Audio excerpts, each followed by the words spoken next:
Quand on utilise l'IA, on expose sa donnée à trois gros types de risques. Soit la donnée peut être accédée malicieusement par le fournisseur de la solution, genre ces administrateurs accèdent aux données de manière illégale, soit le modèle peut être entraîné sur la donnée.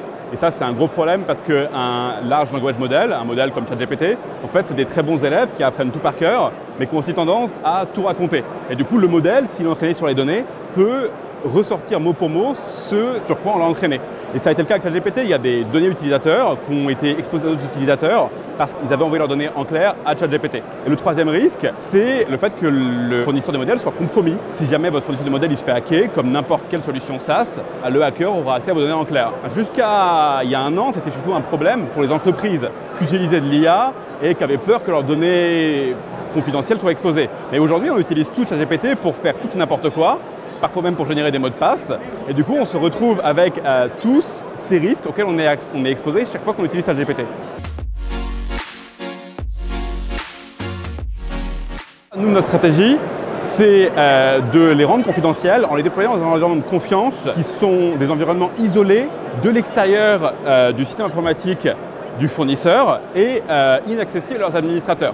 Donc en gros, on fait deux choses. Un, on isole la donnée au sein de ces environnements de confiance isolés, sécurisés, qu'on appelle des enclaves. Et deux, on va venir offrir avec ces enclaves une capacité de preuve cryptographique pour non seulement dire à son utilisateur « oui, votre donnée, elle est sûre », mais surtout pouvoir le prouver. Parce qu'aujourd'hui, quand vous utilisez une solution comme la version entreprise de ChatGPT, normalement, votre donnée, elle n'est pas accessible à l'administrateur. Et c'est ce que revendique le fournisseur. Enfin, en tout cas, il n'est pas censé y accéder contractuellement. Et vous avez une protection juridique.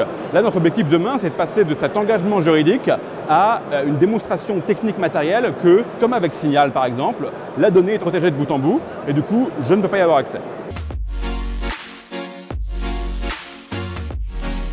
Le marché est en train de naître, ce marché de l'IA confidentielle, et on travaille très dur, à la fois avec des leaders de l'intelligence artificielle aux États-Unis pour voir s'ils ne pourraient pas adopter notre solution, mais aussi beaucoup avec des think tanks américains qui sont très intéressés, notamment le Future of Life Institute, par la réflexion autour de la protection des données, mais aussi du modèle, pour éviter que les modèles comme GPT-5 demain peut-être, tombent entre de mauvaises mains d'opérateurs malicieux ou d'organisations contraires aux intérêts qui sont les leurs. Donc on a ce double play avec d'une part une forte proximité avec les leaders de l'IA et d'autre part un travail de recherche accompagné et subventionné par des think tanks américains.